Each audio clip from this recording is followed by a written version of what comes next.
On the news tonight, State Head of Service pays glowing tribute to outgone Permanent Secretary, Office of the Head of Service. Minister of Works orders removal of speed bumps on federal highways.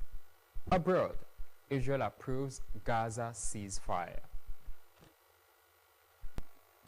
Good evening and welcome to the Delta Television News at 8. I am Ugaga Ekama.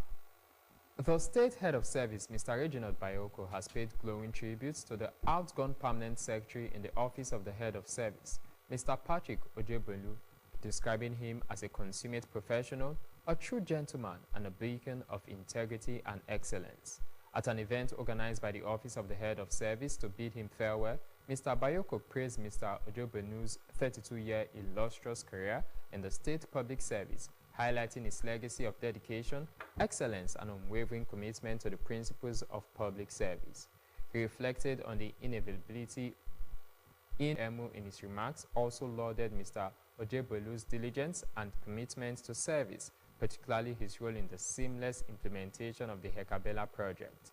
In his valedictory speech, Mr. Ojebelu expressed gratitude to his colleagues and family, encouraging younger officers to embrace professionalism, hard work, and collaboration in service delivery. The ceremony was attended by top government functionaries and senior civil servants, including members of the College of Permanent Secretaries. Vice President Kashim Shettima has reaffirmed the commitment of President Bola Tinubu's administration to driving economic growth and transforming the nation's healthcare system. Senator Shettima stated this when he hosted Mark Maloney at the Presidential Villa, Abuja. The Vice President commended the contributions of Rotary International and other stakeholders to Nigeria's development. Senator Shettima assured that the federal government would continue to invest in education to address Nigeria's youthful demographics. He noted that education was the ultimate game changer, which offered the opportunity.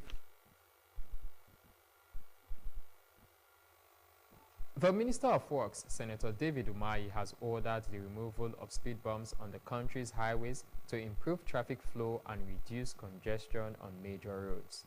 Senator Umahi stated this at a two-day retreat for Federal Ministry of Works highway engineers and managerial staff in Abuja.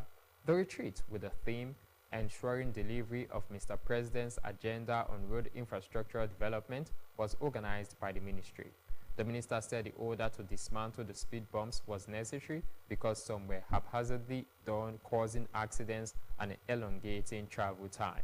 Senator Umahi said for any speed bump to be constructed, applications would be made to controllers for the locations through the Permanent Secretary and to the Minister for approval after meeting technical compliance. He noted that there must also be a safe side distance of not less than 100 meters and warning for motorists to beware. Speaking on infrastructure development, Senator Umahi said President Bola Tinubu's massive infrastructure development was aimed at providing the much-needed impetus to stimulate the economy and provide the lives and improve the lives of the citizenry. The Minister of Power, Mr. Adebayo Adelabu, has decried the incessant vandalism of critical power transmission equipment in the country. Mr. Adelabu stated this at the inauguration of a 100 megavolt ampere power transformer at the 132-33 kilovolts transmission substation in Isolo, Lagos State. According to the minister, the issue of vandalism being experienced in all the transformer networks across the country was disturbing. The minister urged all stakeholders from government agencies to private sector partners and local communities to improve substations to distribution companies for their customers. Mr. Abdulaziz noted that the project would lead to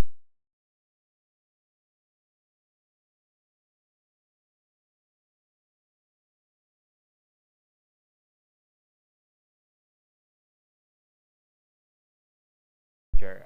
The Executive Secretary and Chief Executive Officer of the NADF, Mr. Mohammed Ibrahim, stated this in a statement.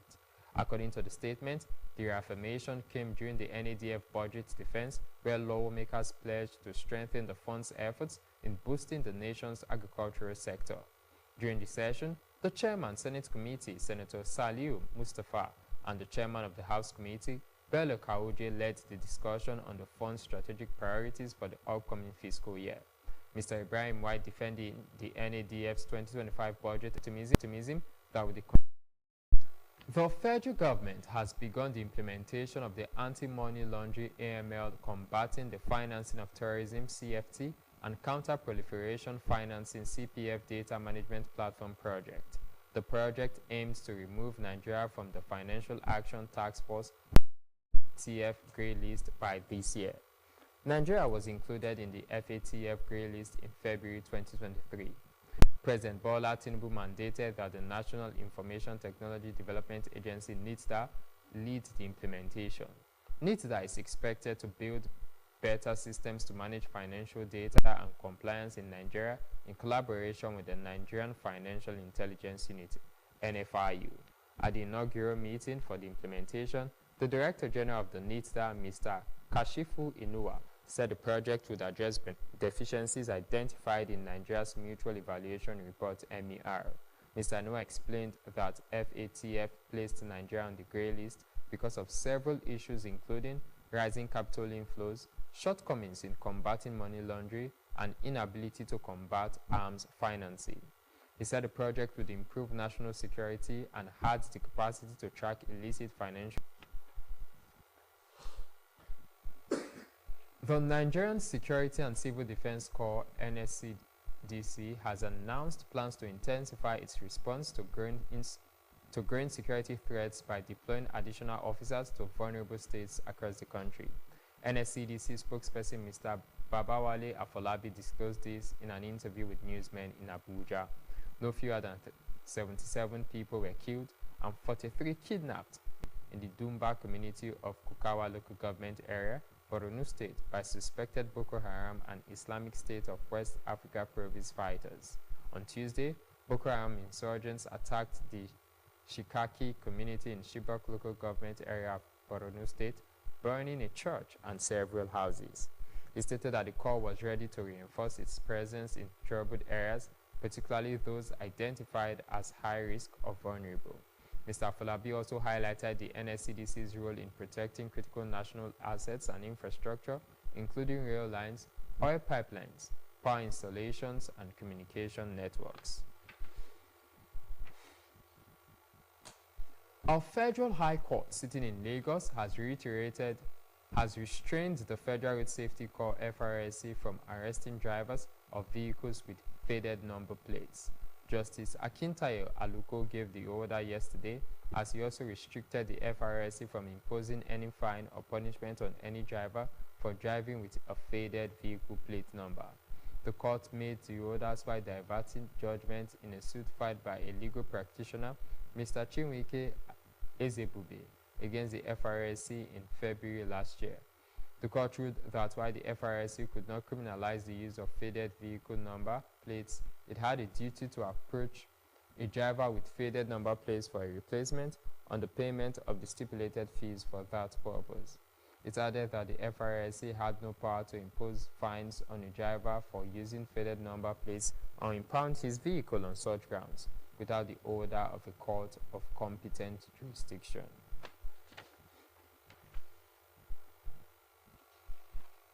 Still to come on the news, Israel approves Gaza ceasefire. Details of this and more coming up shortly.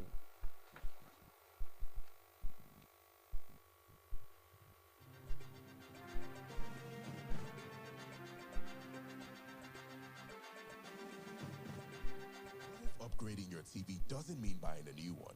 Unbelievable, right? But with the new Airtel Smart Router, you can now watch YouTube on any TV and also get unlimited data for 30 days to stream thrilling Nollywood movies, catch up on football highlights, and keep your kids engaged with edutainment all on YouTube. With the Airtel Smart Router, everyone gets what they love. Get the Smart Router plus unlimited data for 25,000 Naira.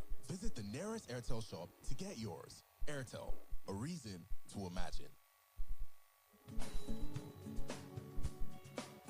Your walls are in for a lifetime treat with the right touch and the right paint. Introducing OC Wall Garment Paint.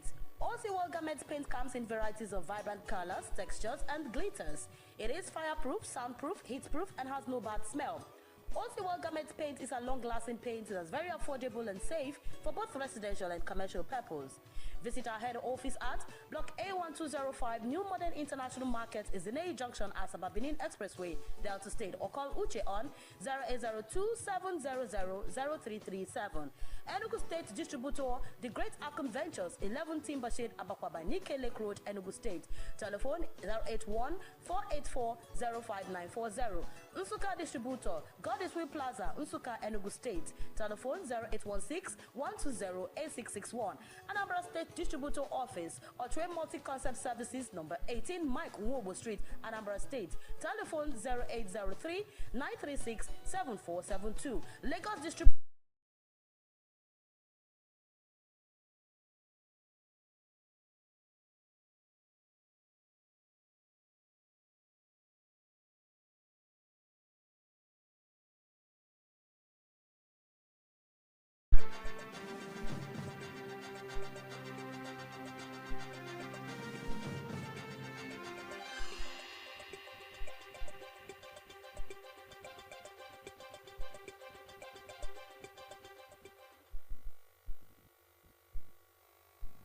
Welcome back. Thank you for staying with us on the news. The global scene is next as we join our world news desk. U.S. President-elect Donald Trump's inaugural address on January 20 will take place indoors due to dangerously cold weather being forecast next week in Washington. The address, as well as other speeches, will now take place inside the U.S. Capitol's rotunda rather than outside the building. The inaugural parade will also be held indoors at Washington's Capital One Arena in downtown Washington, about 1 mile away, along with all three inaugural balls. The last president to be sworn in indoors was Ronald Reagan in 1985, when cold weather also plagued the U.S. Capitol. In a statement posted to his Truth social media platform, Mr. Trump said that he doesn't want to see people hurt or injured in any way amid the freezing temperatures. The Capital One Arena will also be open for a live viewing of the inaugural address. A planned parade will now take place in the modified form. It is unclear whether it will now take place inside. Extreme cold has been forecast in Washington, D.C. on Inauguration Day, with temperatures expected to hit a low of 11 degrees Celsius and a high of -5 degrees Celsius. With wind in factored in, the temperature will feel significantly colder. The weather forms part of a larger polar vortex that will send temperatures plummeting across the United States. Those without tickets would also have to be able to view the ceremonies on the National Mall. Alternate plans will now be required for those visitors, as well as the tens of thousands of others expected in the city.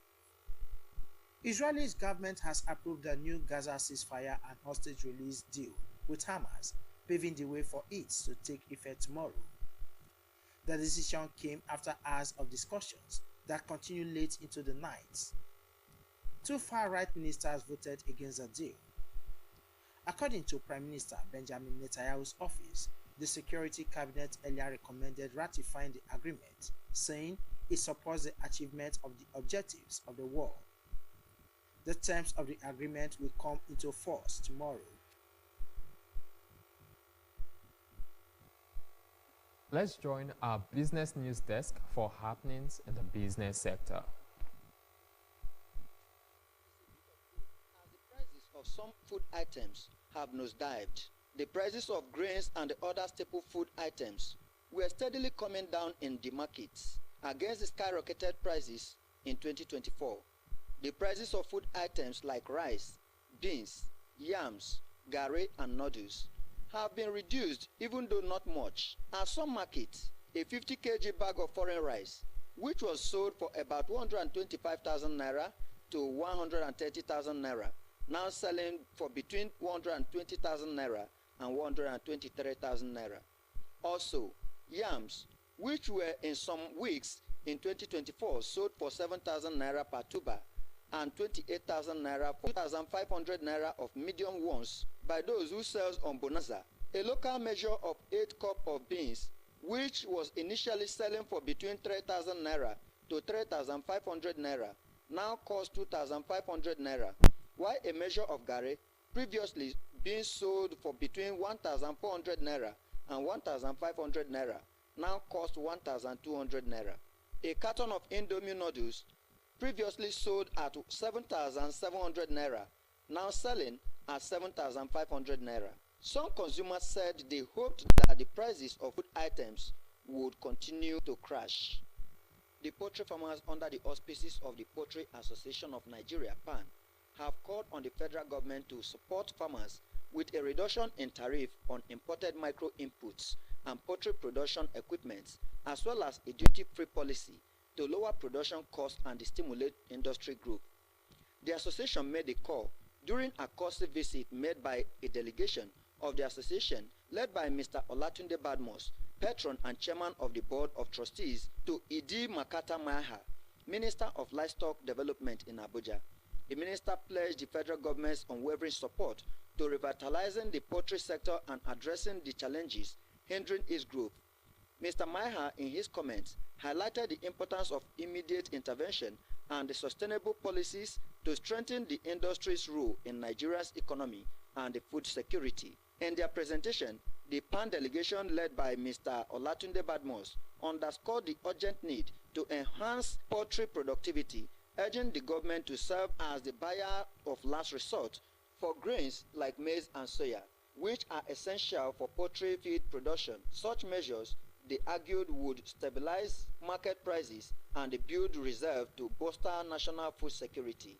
The association also advocated a reduction in tariff on imported micro inputs and poultry production equipment, proposing a zero-duty policy to lower production costs and stimulate industry growth.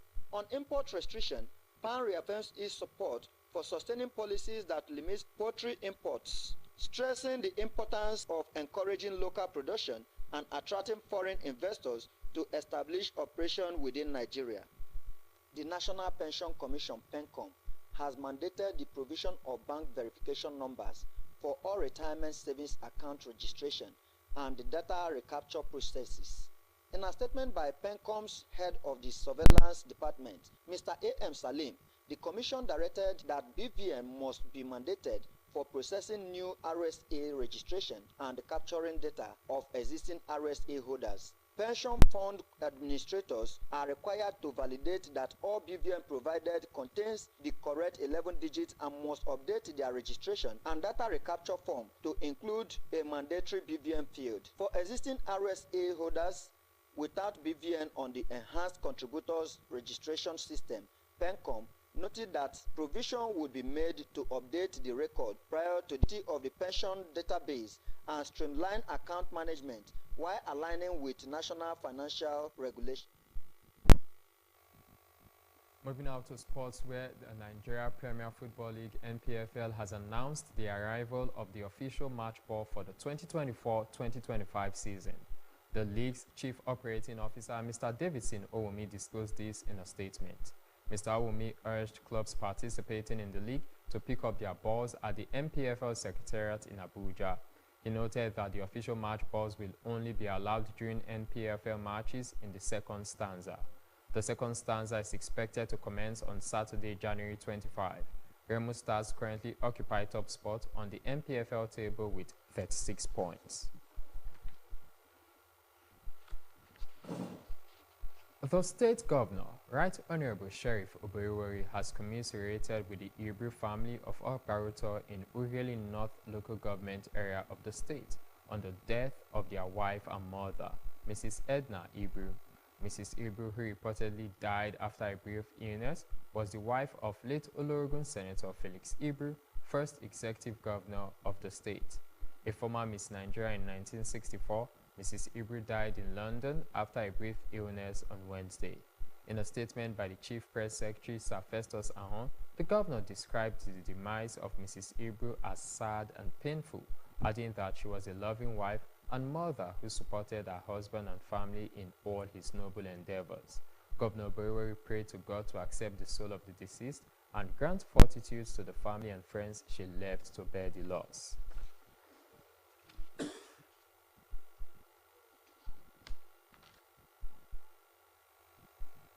Over now to the thought for the day.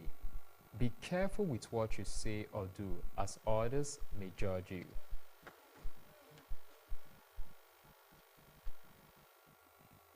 To end the news, here again are the main points. The State Head of Service, Mr. Reginald Bayoko, has paid glowing tributes to the outgone Permanent Secretary in the Office of the Head of Service, Mr. Patrick Ojeblenu, describing him as a consummate professional, a true gentleman, and a beacon of integrity and excellence. At an event organized by the Office of the Head of Service to bid him farewell, Mr. Bayoko praised Mr. Ojeblenu's 32-year illustrious career in the state public service, highlighting his legacy of dedication, excellence, and unwavering commitment to the principles of public service. Vice President Kashim Shettima has reaffirmed the commitment of President Bola Tinubu's administration to driving economic growth and transforming the nation's healthcare system. Senator Shettima stated this when he hosted the chairman of the trustees of the Rotary Foundation of Rotary International, Mr. Mark Maloney, at the Presidential Villa, Abuja. The Minister of Works, Senator David Umahi, has ordered the removal of speed bumps on the country's highways to improve traffic flow and reduce congestion on major roads. Senator Umahi stated this at a two-day retreat for Federal Ministry of Works highway engineers and managerial staff in Abuja.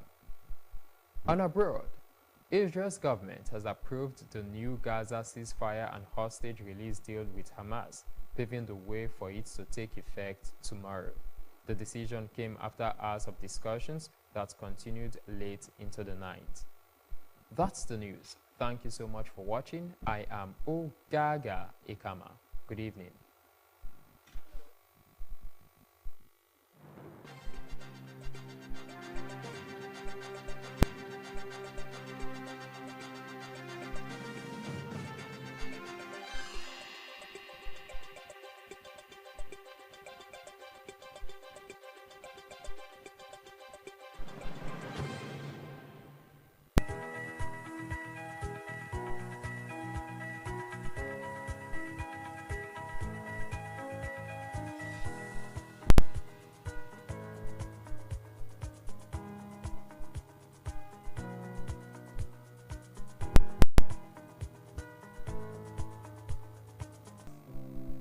Efe, you see, maintaining peace and security in Delta State remains a priority for the Governor Sheriff Oborevwori-led administration. It's clear for everyone to see that the Governor Sheriff led at 1,995,816 enrollees. My God, no wonder Dr. Ifeanyi Oswaza is said that Governor Sheriff is staying committed to delivering the more agenda to Deltans. Yes, you can say that again. Are you aware that Governor Sheriff Oborevwori's administration has also taken significant steps to ease land acquisition as a strategy to mitigate Nigerians' housing deficits? Governor Sheriff, very impressive. He's not just focusing on one area, maybe just health or peace and security.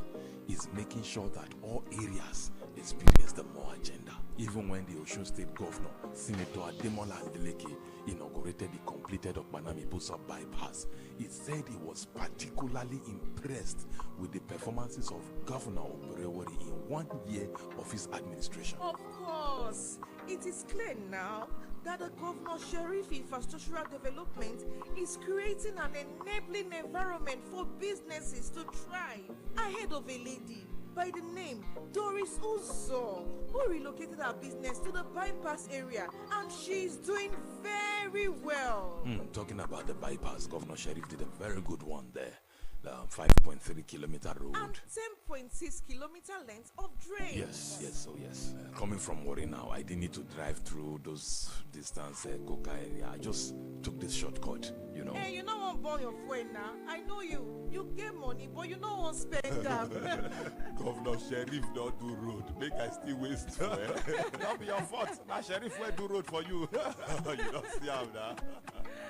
Governor Sheriff putting smiles on the faces of Deltans. So we are very happy because our governor is working so hard. You Sheriff in town. He's doing very, very well in Delta State. Brought to you by Delta State Ministry of Information.